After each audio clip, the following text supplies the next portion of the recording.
Morning, everybody. I had a different show planned for today, but I felt as though this one was much more important. So I moved today's show to tomorrow. And today we're going to cover something that I just found this morning. So when I first heard this theory on face masks and why they're being required and why we have to stand 6 feet apart, I have to admit I was a bit skeptical. And the theory that I'm talking about goes like this. In the years leading up to the Corona, China was working on facial recognition artificial intelligence so that they could identify people just using the portion of their face above their nose and mouth. So they were looking at the eyes, they were looking at the bridge of the nose, and their forehead. So the theory is that they launched the Corona here in the United States to test the software on American faces.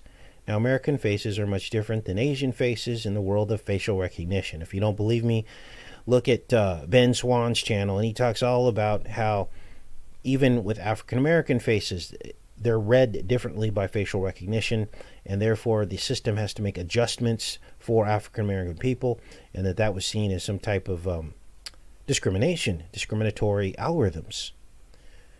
So they would need to test something like that pretty much across all different races, right? So I decided to look into this. Now, some channels are talking about this, and there's actually something to it. So I started to dig, and I found these articles that seem to confirm at least the first part of the theory, that China was indeed working on software to identify just the top portion of your face underneath a mask. So let's take a look at this. Here's an article here.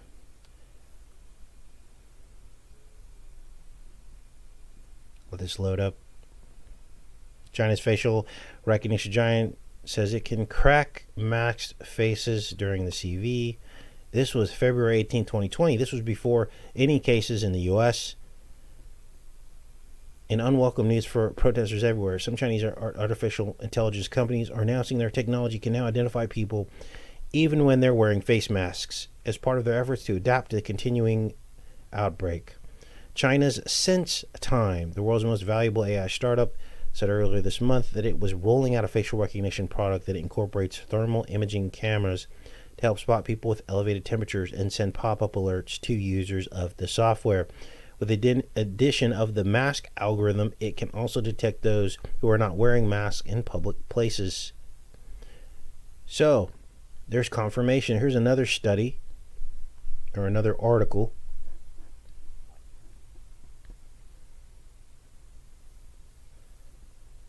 Even a mask won't hide you from the latest face recognition tech. This is from the New Scientist. This is all the way back in 2017. Ditch the hat and scarf. It's not fooling anyone. Face recognition software can now see through your cunning disguise, even if you're wearing a mask. Amarjoro Singh at the University of Cambridge. His colleagues trained a machine learning algorithm to locate 14 key facial points. These are the points the human brain pays most attention to when we look at someone's face. The researchers then hand-labeled 2,000 photos of people wearing hats, glasses, scarves, and fake beards to indicate the location of these same key points, even if they couldn't be seen. The algorithm looked at a subset of these images to learn how the disguised faces corresponded with the undisguised faces. So, long story short, again, more facial recognition under a mask. Now, it's starting to make sense why people would have to stand 6 feet apart, because this could increase the effectiveness of the software's ability to focus on the face. Then I came across this 2017 article, and this is what opened the floodgates of what I'm going to show you next. Look at how creepy this is. So this article talks about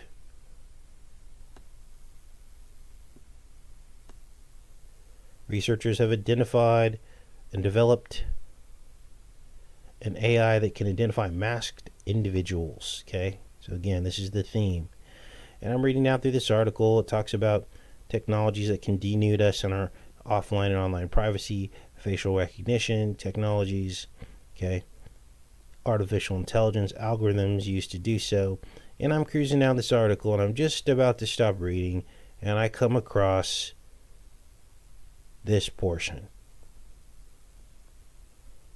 Elsewhere, another system for identifying masked individuals, which was developed at the University of Basel in Switzerland, creates a 3D model.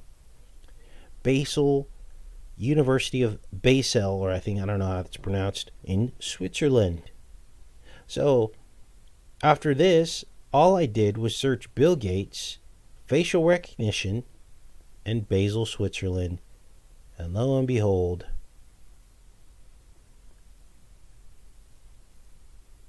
this comes up. Gates Foundation names Trevor Mundell to head up Bill Gates' global health program. Now, what's the big deal about Trevor Mundell? Well, this guy worked on elements of facial recognition. What does that have to do with the global health program? Well, we're going to get into that. Before we do, we're going to look at what University of Basel was up to. And Mundell is from Basel, University of Basel in Switzerland. This is where he hails from. Now, here's the study. This is what they were working on. Now, Mundell was not involved, just for fair disclosure, in this particular study about masked faces. But look at this study. They basically conceal the face with glasses or a mask. Here you can see the masks here.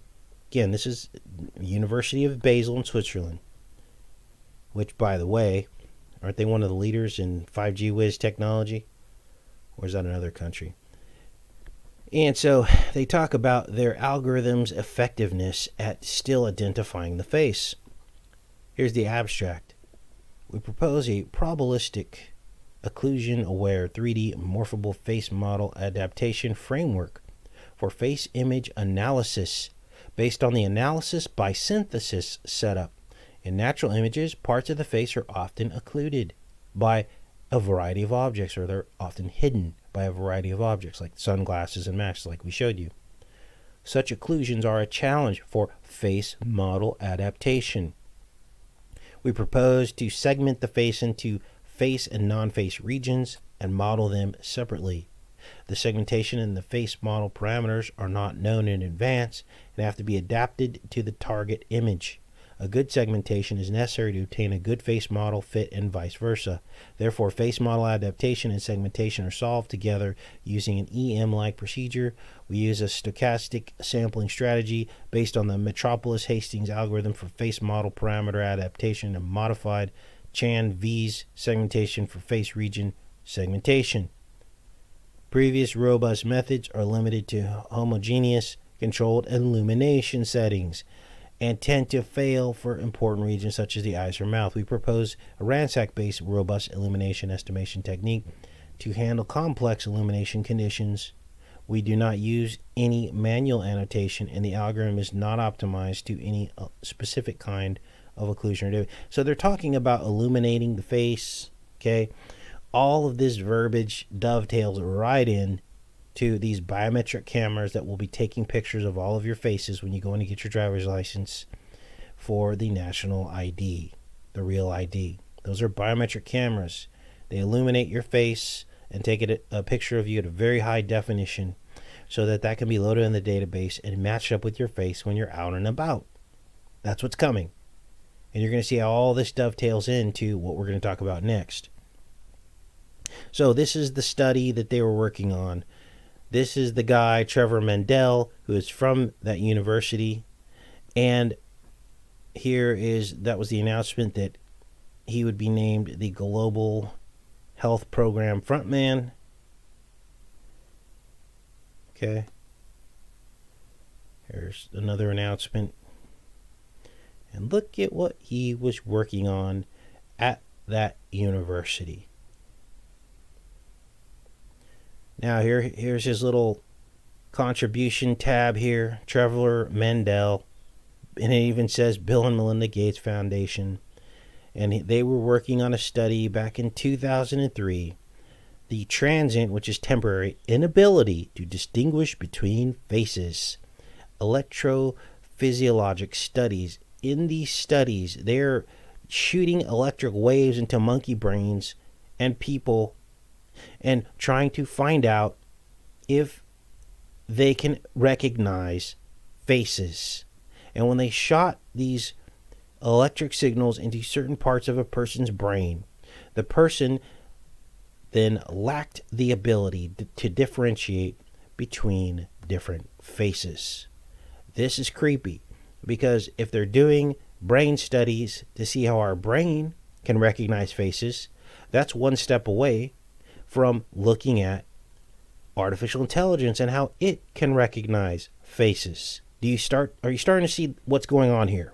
This was 2003, before he came on board with the Bill Gates Foundation. Here's Mundell. I've got his name highlighted in here. Let's read about what he was working on. These are the citations from the article.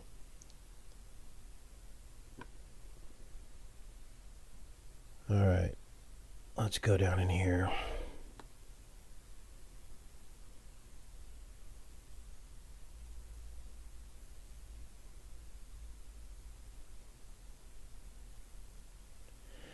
Now, there's several citations about what he was working on here. Let's read this one. Let's blow this up a little bit so you guys can see this. See what I'm reading here.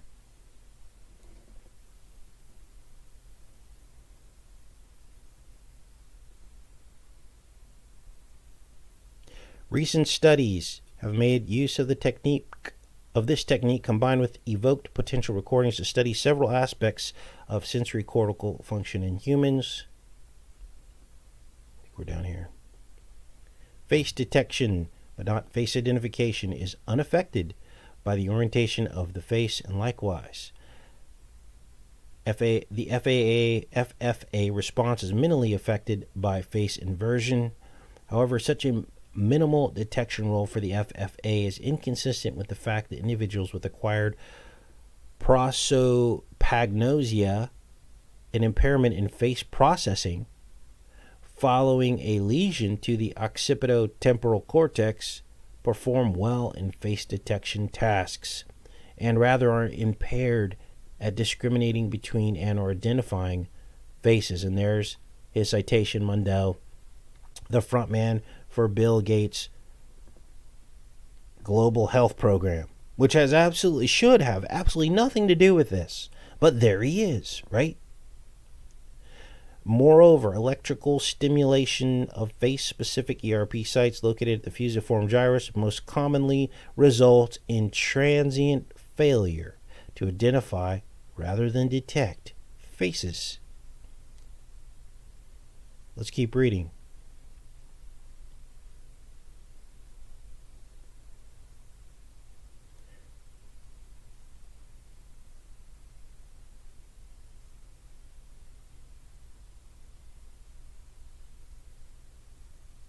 I just don't want to miss any part of this because this is very important that we do a thorough search of what this guy was working on, okay? I don't want to just do this halfway.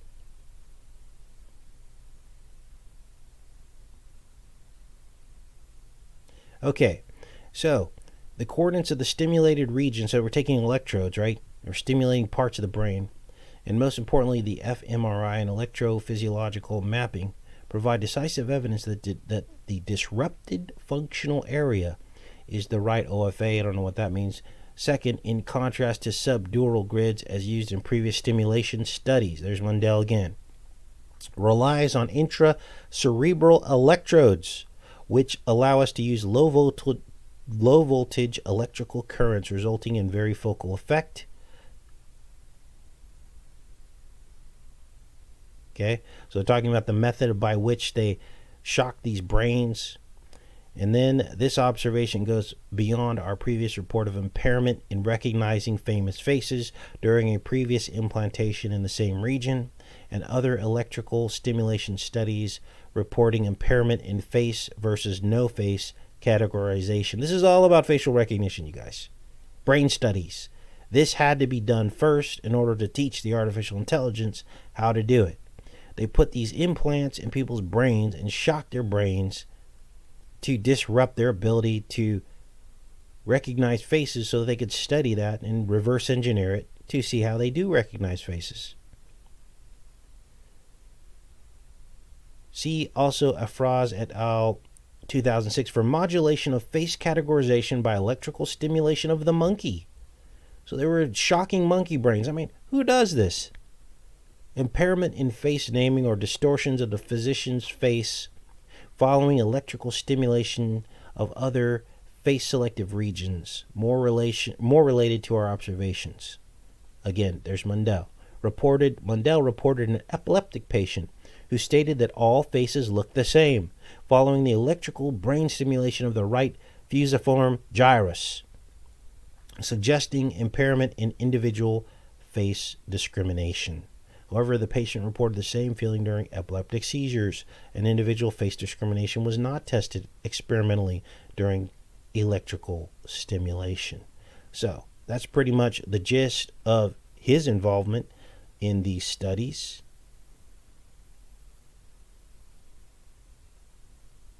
Facial recognition. And now you're starting to see how Trump's part in this is very specific, with forcing these biometric face scans of every single American adult's face through the Real ID Act. He's implementing that. It's coming in October. When you go in to get your picture taken, it doesn't matter if you accept the Real ID or not. The camera that's being used will illuminate your face. You're going to see a bright light. They're going to take a very detailed image of your face that will be entered into the federal database. And this will be part of this facial recognition system. Make no mistake. Oh, but it gets worse. Mundell attended this World Health Summit. This was in 2017, in which they talked about the emerging concept of digital health. Now, listen to what they say about digital health. And think about it in the context of being able to track your face and your temperature. Let's take a look here. That looks like an eye, doesn't it?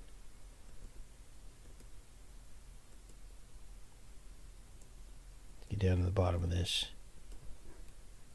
Make this a little bit smaller. See, these people are out in the open with it. They just think that no one's going to put it all together. Well, we're here to put it together.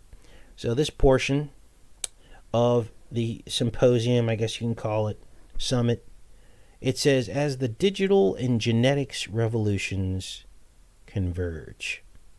Digital and genetics, right? With healthcare into the exciting new field of digital health, we are increasingly able to track, manage, and improve both our own health and that of our loved ones. Tracking, right? Listen to this. Digital health is also helping to reduce inefficiencies in healthcare delivery, while at the same time streamlining access, improving quality, and making medicine more personalized and precise. The essential elements that are making the digital health revolution a reality include wireless devices, hardware and software sensing technologies. We're going to talk a little bit about those technologies later in the show. The internet, social networking, mobile and body area networks. So 5G Wiz is very important to this. Health information systems and genomic medicine. So they're using technology to create this new world. Like any tool, digital health is by itself neutral. It can either bring us closer to universal health care or deepen the divide between the rich and the destitute, the developed and the underdeveloped. We need to understand how to steer digital health to ensure healthy lives and promote well-being at all ages and all regions of the world. So this is the carrot, right? They're professing that this is going to help equalize the world, but in fact it will become they will become the slave masters. Now Mundell has a portion at this summit in which he and his little group talk about global trade. Let's find him. There he is. And let's look at his portion of the summit. Now, it says the number and type of infectious disease outbreaks have increased significantly over the past 30 years. You guys, this is 2017. This came out. As global trade and travel enable humans and goods to be more and more mobile, the risk of disease spreading beyond national borders increases. Infectious diseases are often mistakenly viewed as mere health issues. However, they are potentially grave threats to countries' security, as well as economic and human development. They're calling this a national security threat, not just a mere health issue. This is crazy. Given that pandemics can devastate economies and threaten both development and major investment by multinationals and small businesses alike, the public and the private sector share interest in ensuring that global epidemics such as that word are quickly recognized and contained, and that global epidemics such as this and this are sustainably addressed through health systems. In this session, we will discuss interventions and health systems improvements to better prepare countries and global community. This is exactly what we're going through right now for the epidemics and endemics of the future. Now, I would have loved to have been a fly on the wall during his presentation. They don't say exactly what happened. That was just the synopsis. There he is right there, Trevor Mandel, Bill Gates front man for the global group or whatever. Now, when we look at the sum total of everything I just showed you, we see that there's something more to this. This company called Kinza is developing this thermometer, a smart thermometer. They've sold millions of them already. They hook into your cell phone. Remember, mobile apps. All this is going to be part of what they are calling illness surveillance. This is the surveillance state. Illness surveillance. They got what they wanted. The future of illness surveillance, a future where diseases aren't only tracked, they're managed and stopped in real time. This is what Kinza has been working towards for the past 15 years. Now remember, this is the company that we found in the Wiggler leaks. And they approached John Podesta for venture capital to fund these smart thermometers that you're looking at on the left of your screen. This was back in 2012 in the Wiggler leaks. And here we are 8 years later, and they've magically sold millions of these smart thermometers to schools and companies during the Corona epidemic.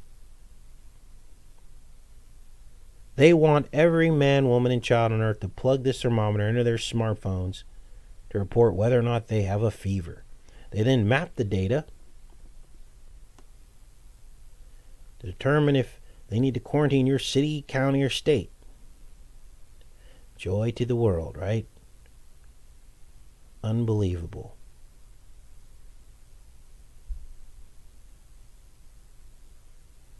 Now, this was an article. This is actually featured on Kinza's. Is this their website? Yeah, it is. It's a blog. It's their blog. They've got Bill Gates and epidemiologists agree infectious disease needs our captive attention. And in this article, they're mentioning their smart thermometer. They've been preparing for this for a very long time. Illness surveillance. Looks like they'll get their surveillance state after all, under the guise of disease surveillance.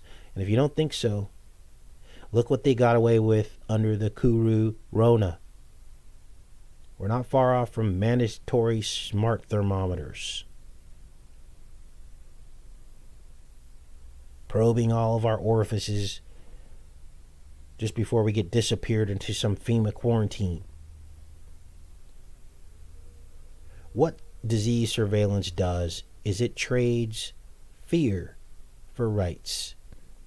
Disease outperforms every other boogeyman they've come up with to date. I'm seeing hardened truthers buying into this stuff.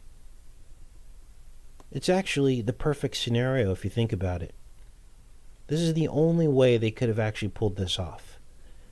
A hidden enemy on every surface. And it could take your life. And the only way to stop it is to give up all your rights and let the professionals and experts protect you. Here we are, you guys. The illness surveillance state. So, share this video. This is big news. Already I can see YouTube's trying to hide this video. They will not be able to hide it if you guys do your job and share it. The front man for Bill Gates Health Foundation was looking into brain studies of how to turn on and off people's ability to recognize faces. So there you go. Now, of course, the guy has a lot of other body of work, but we also know that that particular university that he was at,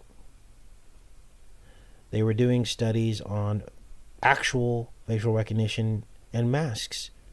So it's not like we're just pulling this out of thin air. There's something going on at that university, Basel in Switzerland. I'm going to take a deeper look, and I need your help with all of your eyes on Basel University in Switzerland. We can find out if they are, in fact, a world leader in facial recognition. And then we'll blow this thing wide open. All right, I'm going to let the chat catch up. We will be back on tomorrow, because tomorrow we're going to be talking about the states that did not abide by the recommendations to shut down businesses. And it's weird because those states seem to form a cross. Isn't that interesting?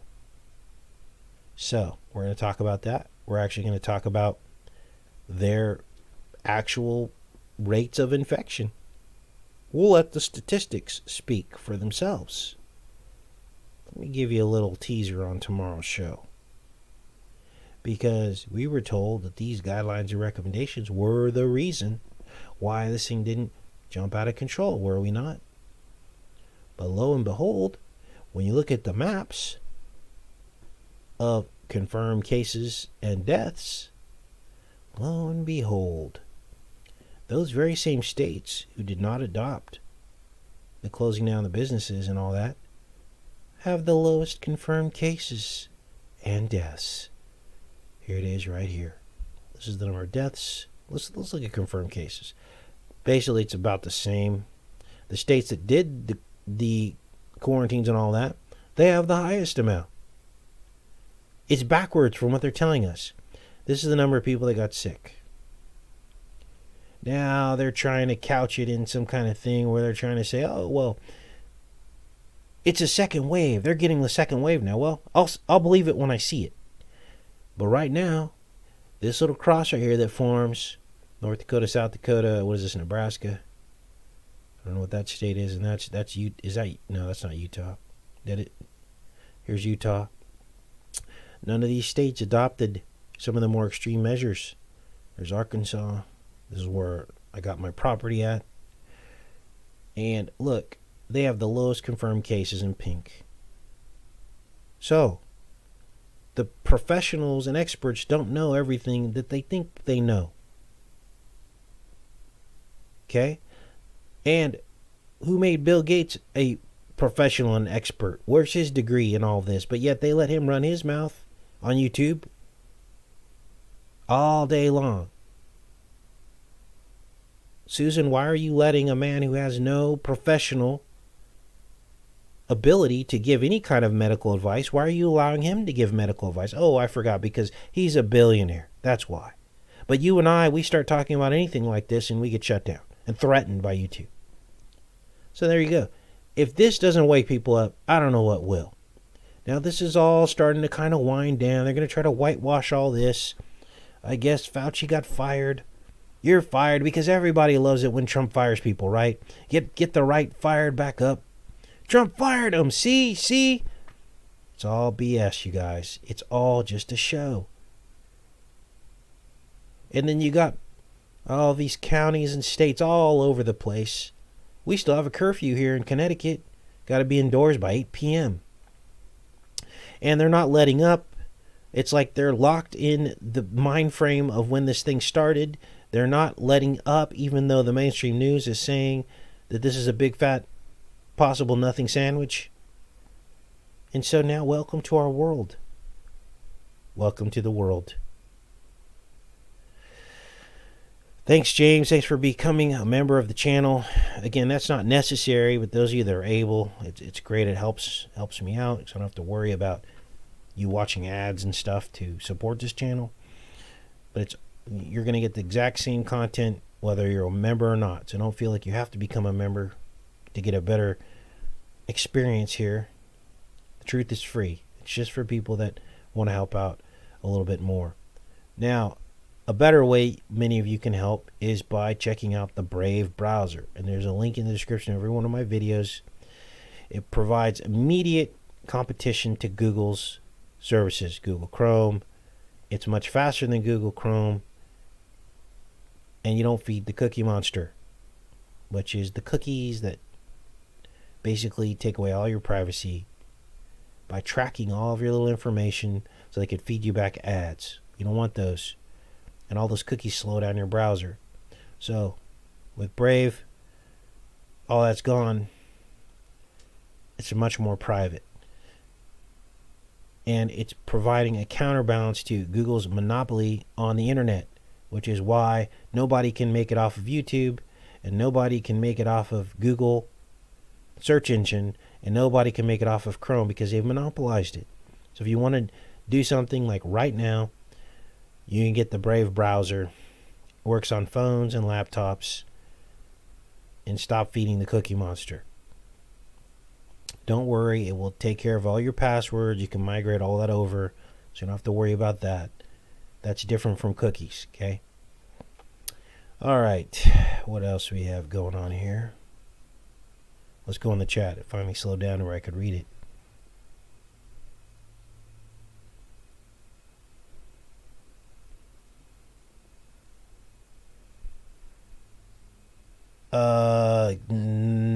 What? Google? No, it does not. You can use Google. And that's what I use to search, because I search using Google so I can be with everyone else and understand what they're trying to brainwash you with. You don't have to use Google. You can actually use DuckDuckGo. In fact, that's the default search engine on the Brave browser is DuckDuckGo.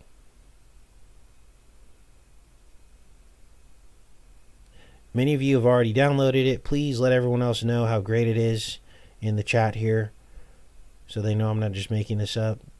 It's lightning fast. It actually tracks how much time it saved you versus the normal browser. Here's the default screen. You can get it with background screens too, but this is really adaptable, so you can actually change this. So I've saved 1.8 hours since I downloaded this. That's a lot of time of your life that it's saved. They also have where they actually pay you to watch ads. So, or you can turn this off and have no ads at all. But basically, it's putting things back in the power where it should be, without Google, ravaging all of the profits and everything on the internet. Your time on the internet is worth something, and Brave rewards you for that. So I have these little pop-ups that I allow. I get, I think, 5 per hour that I allow. I can turn that off if I want. And look, they paid me $1.28. So there you go. I mean, I don't know how much better you can get than this. Now, when you use the link in the description, that helps this channel. But this is actually free. It's free to you. Okay? But by you using it, that helps this channel. It puts things back where they're supposed to be, instead of Google with their hands in the cookie jar. Because all these channels on YouTube that have been doing this forever, they've seen the fluctuations in our ability to support ourselves. And more, Google's got their hand more and more into the ad revenue for any channel. They've actually got it cranked up to like 30, 40, 50% in some instances of the ad revenue. Google puts it right in their pocket. So they're basically using your time and your subscribers to get themselves rich. Okay, so that's the information. I see some of you chiming in saying how great it is. So hopefully other people will, follow suit. And maybe Brave will be the new browser and give Google a run for their money, and then Google will stop pushing us around and bullying us around all the time. They won't even give us clear parameters as to what we can and can't say. Why would you not give us clear parameters as to what we can and can't say? Why wouldn't you give us a full list of how your algorithm works so we could try to comply with your little system here? They won't do it because they want to play gotcha. They want to have the discretion to be able to pull the plug on anyone they want, even if they abide by the algorithms. And that's why. So, what do? We basically do what we do. We do what the capitalist system hailed for decades of how you influence the marketplace. You pull your money out of something and you put it somewhere else. You pull your time and attention out of one thing and you put it into something else. So, all right, I'm back in the chat.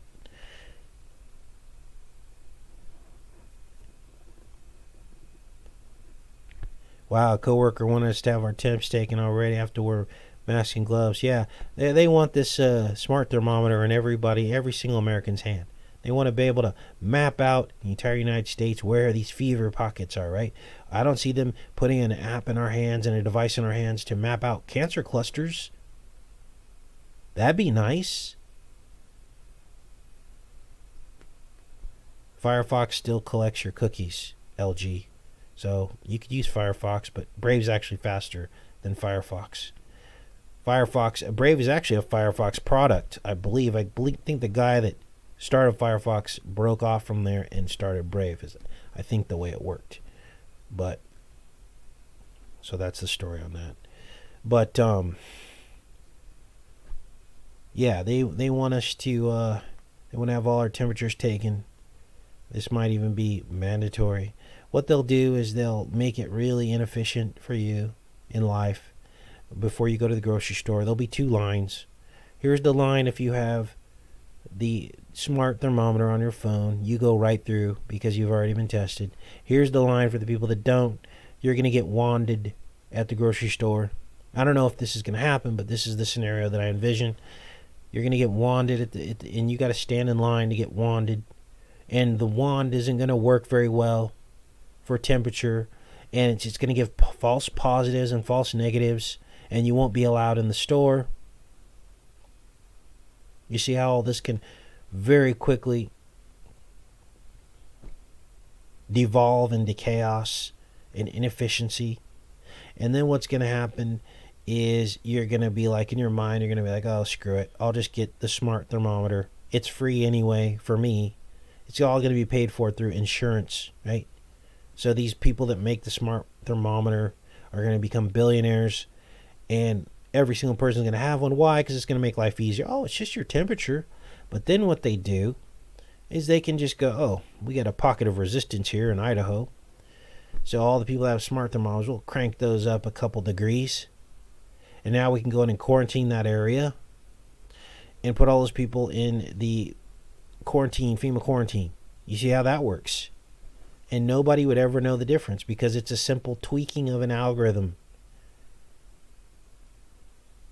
And this is why technology isn't always the best thing. It's not always good. Because undoubtedly someone is in control of that technology and they can tweak that technology to say whatever they want.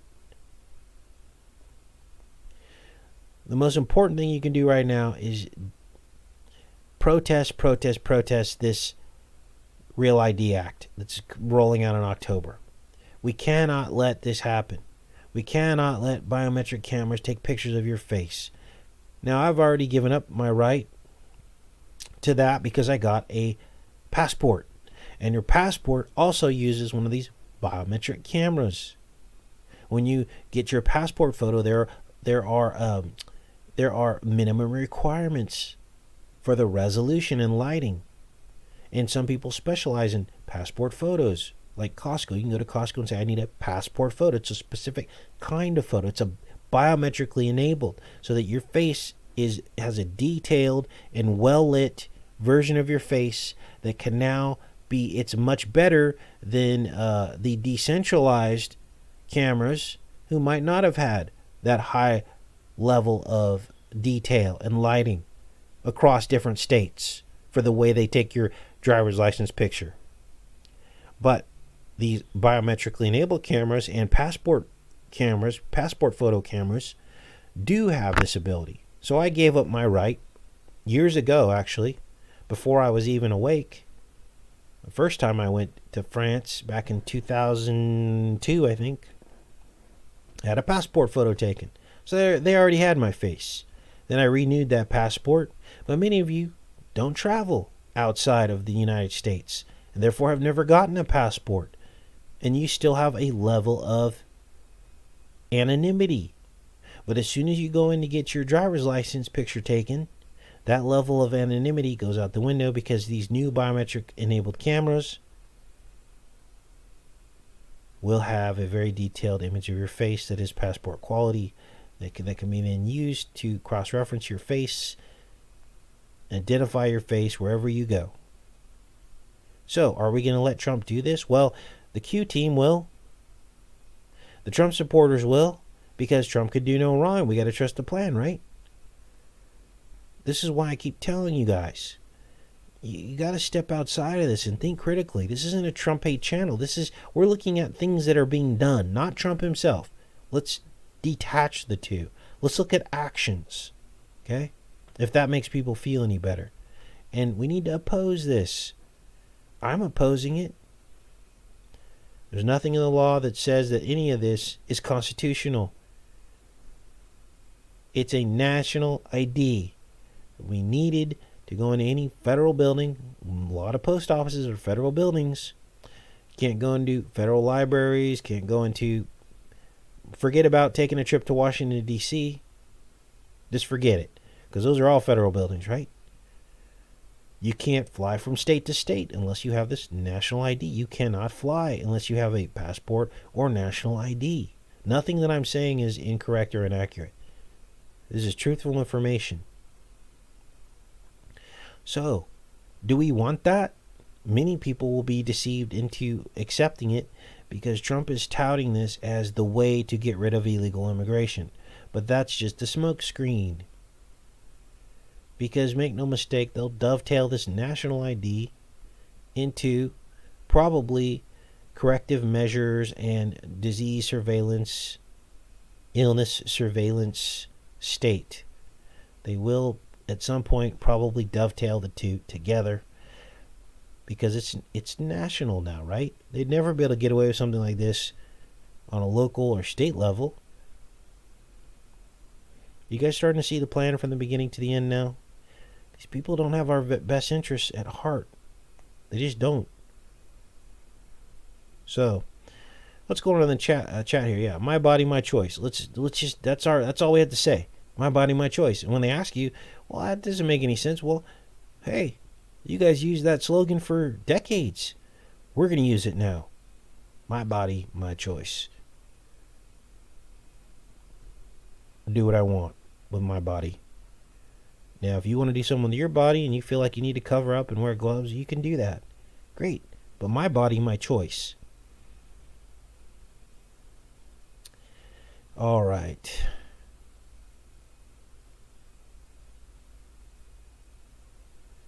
What else do we have here?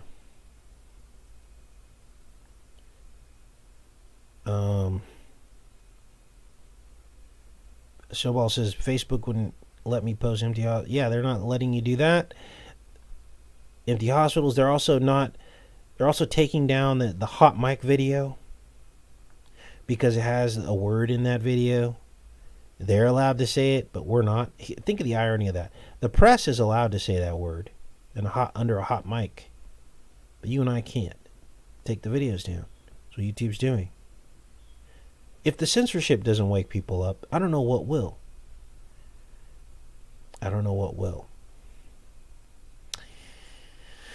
Everybody thumbs up this video and share it. Get it out there as many people as you can so people can understand what's going on here. And we'll continue to dig into this.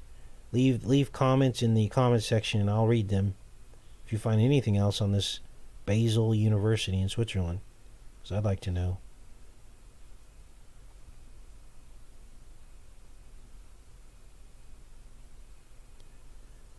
I'm just reading in the chat here. I got a bad feeling we were sold out to China. Yes, John. We've been saying that from the beginning.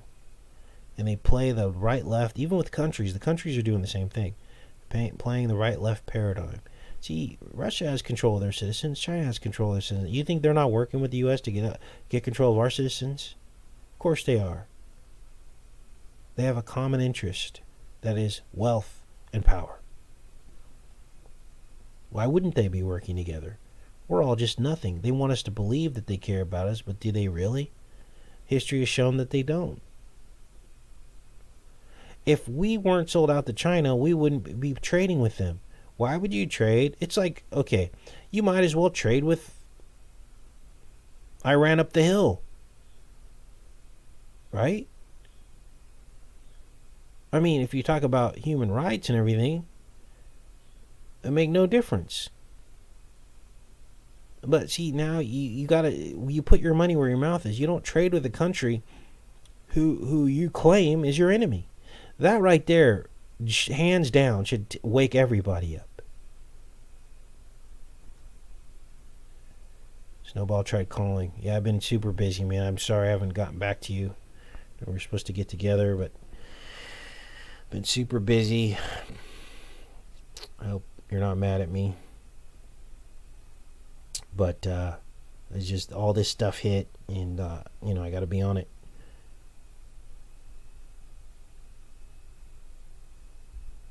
All right, back in the chat.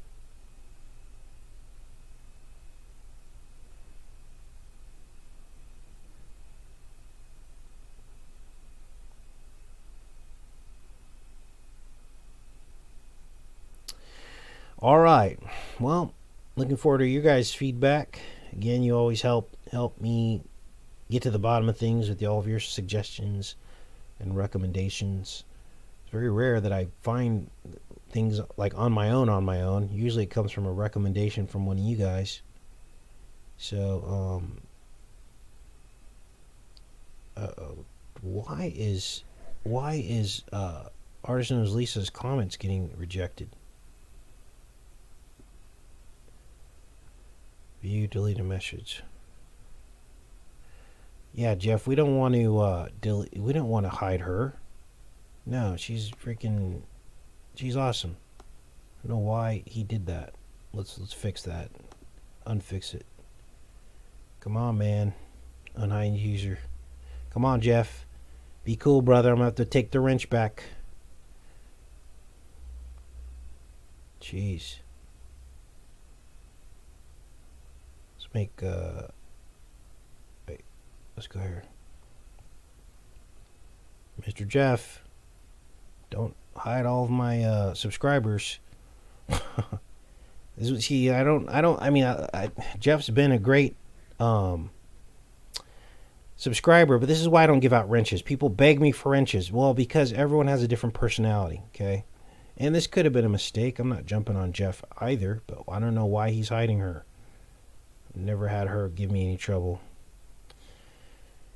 Where are you, Jeff? I don't even see you in the chat. Oh, there you are. Okay, I wouldn't really hide anyone unless they're doing ad hom attacks toward another subscriber or me, okay? Otherwise, people actually can say what they want, okay? So, we'll give Jeff another chance with the wrench. Might have been a mistake. Happens sometimes. All right.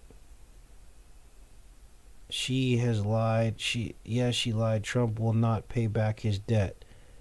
Trump will not pay. I don't even know what that means. What does that mean?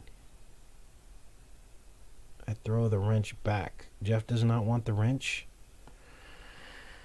Ah, jeez. All right. Pull your wrench away.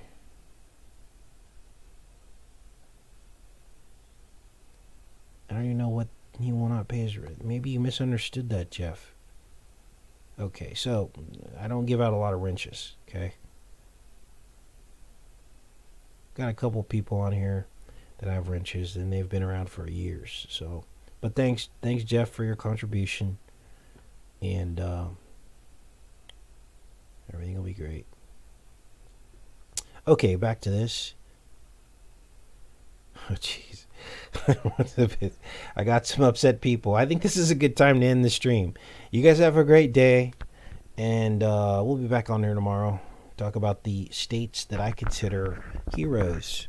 Now, this isn't a blanket endorsement of all these states that stood up and did not close everything down. I know Utah's in there, and a lot of people have a problem with the religious majority there. Look, I'm not trying to read anything else into this other than that these people, these states, these governors did not take the carrot. Okay? So there you go. We'll talk about all that tomorrow. I love each and every one of you. Let's all bury hatchets, let bygones be bygones, come back together, and we'll see you tomorrow. Take care and be safe, everybody.